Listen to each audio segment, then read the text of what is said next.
when people are coming, typically, I think all of us who've flown on these long flights, 2 hours into the flight, you've read every magazine you carried or bought at the airport, and you start going through the little pockets in front of in the seats in front of you. And this is where the magazine comes into play. I think if you go through it, you see it says a lot about Ghana, a lot about places to visit in Ghana. And so for us, it's marketing our country, which is crucial to us in One Touch, our business, and we are truly proud to be Ghanaian. And then secondly, as we put our ads in the magazine, people realize they can roam on our service, or that they can buy SIM cards or get onto the internet or do a number of different things. So this is the way we communicate our services to people coming in or going out of the country. So without saying much more than that, we are extremely pleased to be part of this launch. We are glad we're asked to also participate in the launch. We participated in the magazine and some of the activities. And we look forward to a very successful magazine, and we will continue to advertise in it. So they've definitely got our advertising.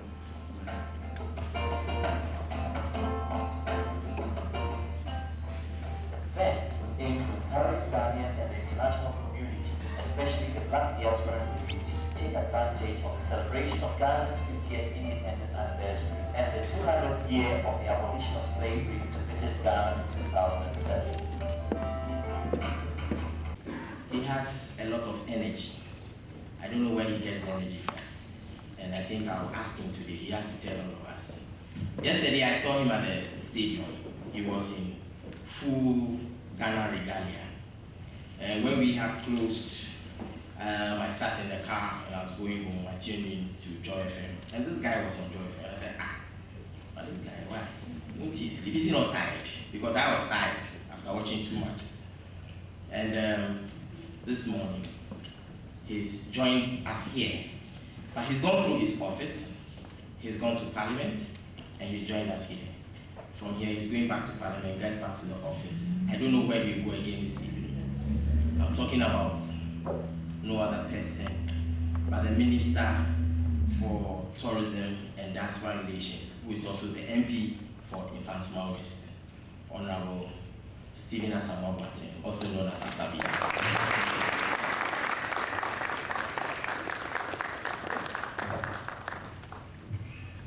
Thank you very much. I don't know where you get all this growing tribute and accolades and description of me. I do my job. Simple as that. When I do my job, I put in 110%. So I'm glad you're happy about it, but I could do more. If everybody puts in a bit of their extra time in work, I think Ghana will be somewhere. But first of all, let me thank you for this opportunity to be here. And also seeing my good friend Philip Showa here. I know you are into something good. Should I tell them or use them? No, I won't, but I've worked with Philip before, briefly.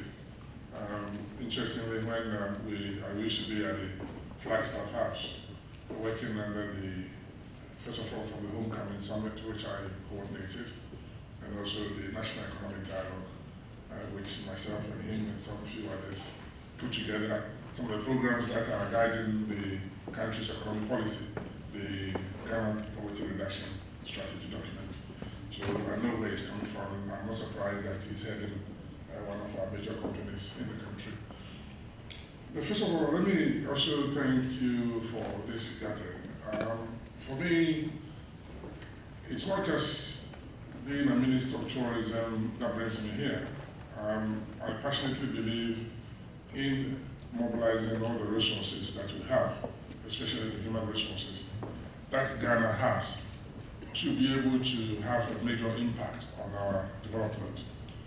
And as I alluded earlier on, I lived outside the country before. When I came back to Ghana in the year 2000, October, I immediately set about to make sure that we link up with Ghanaians who are resident abroad.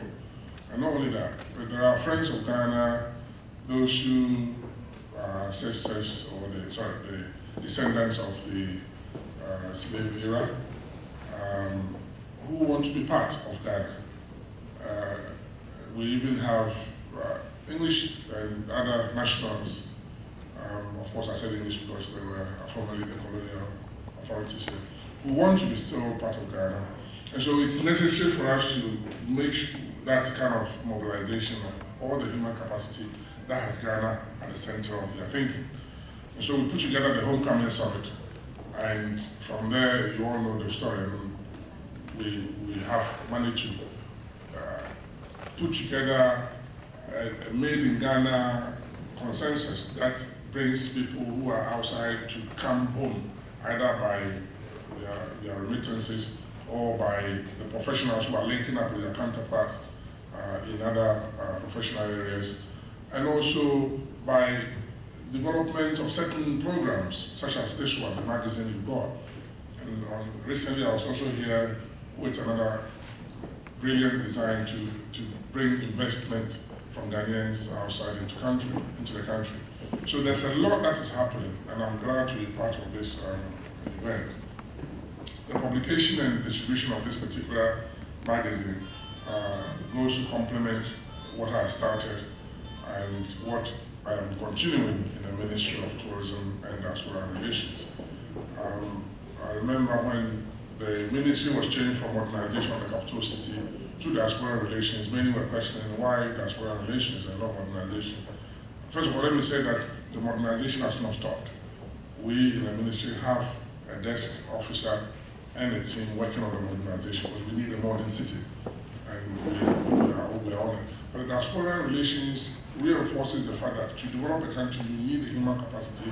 Who are the people to develop it, and also who should benefit from the development. And so for us to link up with our people who are outside, and also those who were forcibly removed during the slave era, and friends of Ghana, it makes sense that there must be a dedicated ministry to tackle that. And so when I get these kind of invitations to come here, it just falls in line with what His Excellency the President was talking about, and the ministry's mandate to link up. We have began to put together a unit in the ministry to mobilize all the resources available. We are also embarking on setting up units in different parts of the world. Right now we've identified 4 major areas: the Americas, Europe, the Eurasia, maybe Malaysia, Singapore, through to Australia, and then in Africa, in South Africa to be specific, that we can have these units to coordinate the activities of all the diasporans and be able to bring them into our planning activities. So we are doing that. But it comes in a setting. The setting is that we in Ghana realize that we need everybody to be on board. You need people who have acquired knowledge outside, those who have acquired knowledge by living here, to work together as one unit to bring development to us.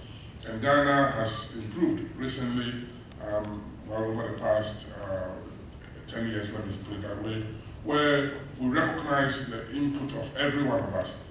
And so the peaceful nature of our democracy that we are experiencing is not by one group or the other group of people, it is a combined effort by all of us. If government and opposition work together as we do, of course there are a few discordant voices that we hear, but that's normal. But we're working in the broader sense of the word, we're working together to make sure that what we've got is protected and is not derailed. That is the system that we need to ensure that we can all support. And also, that's the system that you need the resource mobilization to fit in. Because if you begin to talk to people as a diaspora unit, bring them together, get resources together, and the country itself is turbulent, there's no stability, not many people will take it serious. And so I'm grateful for all this kind of effort everybody's putting in. Apart from that, we also are very grateful for the communication that have existed in terms of people talking to themselves, but also the movement of people from one end of the country to another, the freedom of speech, the freedom of movement, the freedom of understanding, that is available to us now. Because that's how we share ideas. That's how people are able to impart knowledge to one another. Ghana, as I speak to you now, it's now beginning to take hold of the leadership again in Africa. And those of us who travel outside, we are privileged to see the attention given to us when you mention you're from Ghana. When you are here, probably we are a bit common to the extent that people don't take us seriously. When I'm traveling, I can tell you, I get what the privilege I get. In goodness, I read in front of me, which I am very, sometimes reluctant to sit in the car with I read in front because I'm not the president. But they insist that the Ghana is now so important that it must be, we must be given all the respect that we deserve. And so for me, coming here this morning reinforces the fact that we are prepared to reach out to every one of us. And the effort you have put in the magazine that you are going to provide and distribute is going to help all of us. But having said that, sometimes you come and talk all the big languages and the nice words and everything, and we leave here and the thing just fall apart. The opening or the launching of everything is nice, because you get our time, you get his time, because we sweat it. It is the implementation of it that leaves us wondering whether we can move as a nation.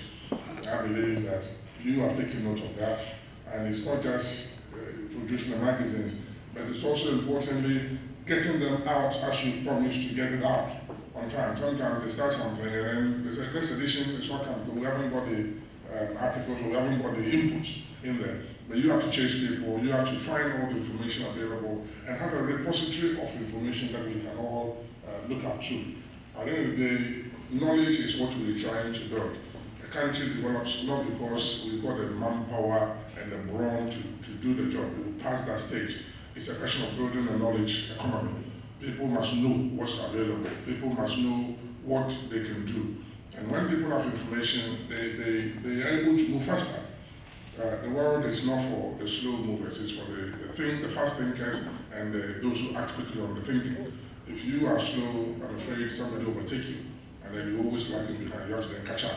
So we need that kind of information sharing that will make all of us move. For me, one of my principles in life, which I picked up when I used to work in Pfizer Pharmaceuticals, and Pfizer is a big company. You will never survive in Pfizer if you are dull. You've got to be smarter and move faster. But one of the things I picked very quickly is sharing information. There are people who keep information to themselves and think by keeping information they become powerful. It's not true. Sharing information actually makes you powerful. Because when people need information, they know where to come to. But when they need information and you have it, you don't share it, nobody knows you have it. And so that's it. You will just be in an environment nobody cares about you. You never go up. But I share information. I can tell you, I believe that at that time I was making a contribution to the company's development. And I believe as a nation that's what we have to do, because Ghana does not belong to one place or one group of people. All of us, irrespective of your cultural background, your ethnicity, your religion, we need to understand the diversity we've got and cherish it. Because you bring yours, I bring mine, and that's how we learn. And that's how we're able to accommodate each other. Until you come into contact with people, you think they're strange people. But as soon as you get closer and begin to learn from them, you know there's a basic common principle underlying, and that you actually learn more when you share and open up. So this is a very important opportunity for me to share my few thoughts with you. My ministry and my chief director keep reminding me that the homecoming thing is very important. I said, well, you don't tell me. I was a coordinator of the homecoming summit. And anything to do with the Ghanaian diaspora, and anything to do with the African American or the those who left us through slavery, anything to do with Ghanaians or the Friends of Ghana, I am interested. Because we build a nation by linking up with each other. You cannot do it by yourself with all your own ideas. You can share, and we can all write it together. So I commend the management of the Ghana Golden Homecoming Secretariat and the Ghana, the Golden Ghana magazine, isn't it? The Ghana Golden magazine. You need to also broaden your scope of thinking. Get in touch with others who have started something. I can remember as an investment forum that's available, I think, through Data Bank, and I was here to launch with them. I'm also aware of the data, personal data that is being captured through the embassy, I think the Ghana embassy in America, in Washington. I don't know how far they've gone, but it is able to have an online data that people can feed into so that we know who has what skill sitting where. And when the country is in need of somebody, we can easily tap into that skill. Because living outside, one thing I found out that there's a lot of Ghanaians who have a lot to offer, but we don't link up with them. And so we go out borrowing money, for instance, or we go out doing something with a foreign country, and there'll be a Ghanaian sitting there who knows more than we do. But yet we go from Ghana, we think we are the big bosses, we don't listen to them, and we go and then fall flat. And then we just be saying, because you've never linked up with them. So if you link up with them, they have an extra energy to do more for you. And that's what I think we should be doing. We want you to lead us in that spirit. On that note, I don't want to take too much of time, but this is very important. I want to be part of it. I want to make sure you succeed. In my ministry, I've actually given some directive for us to see whether we can organize another homecoming summit this year, just to take stock of what happened from 2001 to now, who have come in, who have done what are their contributions to society.